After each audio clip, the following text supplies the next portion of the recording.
Oakland.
WeatherScope.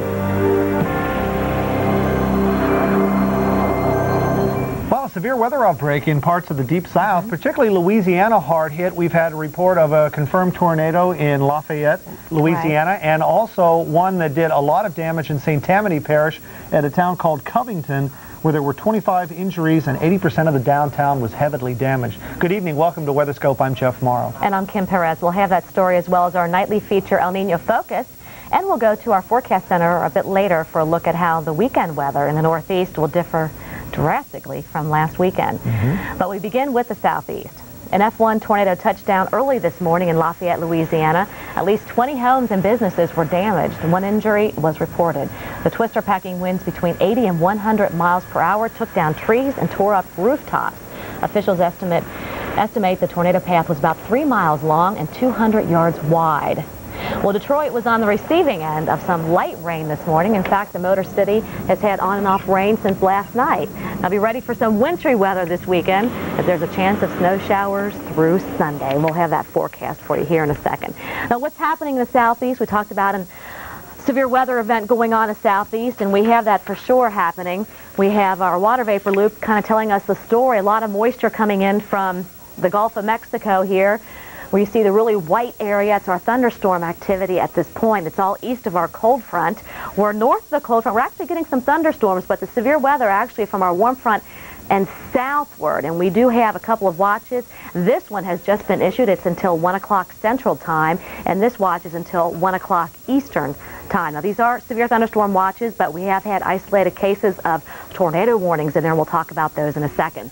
We also have a lot of moisture at the low levels of the atmosphere, dew points in the 60s, even 70s earlier today, so we are setting the stage for that severe weather to continue through the evening as that cold front moves to the east. Look at this, lightning data showing us where the activity is, the most current activity is, the white indicating where the most recent strikes are. Look at this line all the way back into New Orleans and southward into the Gulf of Mexico. A couple of severe thunderstorm warnings here in Mobile County, as a matter of fact, so folks in Mobile should be ready to take cover. We do have a tornado warning with this cell right in here moving into Stewart and also into Chattahoochee County. Please be ready to take cover immediately. Even some thunderstorms rumbling through Atlanta at this time, but most of it has been heavy rainfall, even tracking up into the Ohio Valley. Now, the Northeast, kind of a different story. We're waiting for the rain to get up there. The temperatures ahead of the front are well above that freezing point, so we're going to expect rain tonight, but inland is where we're going to see the snow, where these temperatures should start to drop to below freezing or so. And we could see some heavy snows here later on tonight. We also have some snow going on in the upper Midwest. Jeff.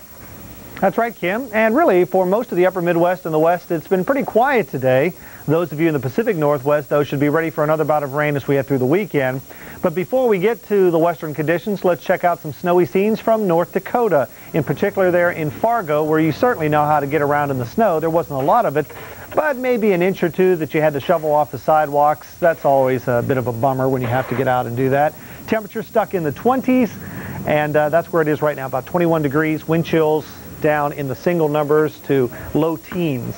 And we have a little clipper type system. It's not moving real quickly, so I don't know if you could classify it exactly as an Alberta clipper, but it did originate in that part of the world and is slowly trying to work its way southeast. And there is some rain with it. There's still some light snow around Fargo, but the heavier snow bands have shifted to the east. Looks like Duluth will be getting a little snow, maybe St. Cloud, and also probably the Minneapolis area.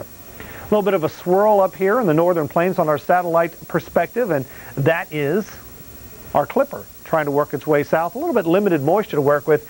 See this massive clouds moving here through the central Rockies? That's another system in a little bit lower branch of the jet stream. That eventually will cause some more wet weather over the weekend in the east. And there you can see some moisture from the west trying to work its way onto the California coast. There's our clipper. There's that little bit of snow from Minnesota on up into the Dakotas. And there's that little bit of rain trying to work its way inland. Some of this isn't even reaching the ground. This is not a heavy rain event. But east of the Bay Area, between there and Sacramento, there's a band of showers, maybe on over toward the Stockton vicinity. 58 right now in San Francisco, only 50 in Seattle. You in Portland and Spokane and Medford definitely had a break today. Enjoy it while you have it, because it looks like you're probably going to be dealing with more rain over the weekend. 41 currently in Seattle. We're talking about 48 down around the Portland vicinity, and a pleasant 72 degrees around the LA basin. Kim? Well, some experts say this year's El Nino is responsible for stronger eastern Pacific hurricane activity. Others have a different view. Janetta Jones takes a look at both sides of the coin in tonight's El Nino Focus. Hurricane Pauline hit the Mexican coastline near Acapulco on October 8th. Did this year's strong El Nino contribute to the hurricane's strength? There are opposing views. With the unusually warm waters off the coast of Mexico this season, kind of an offshoot of El Nino, we believe that this probably intensified Pauline. But the question has to do is, did the El Nino cause these water temperatures to be higher than they ordinarily would be at the latitude where Pauline formed? We know the El Nino causes above normal water temperatures at the equator and maybe 5 to 10 degrees above the equator. Another mark of a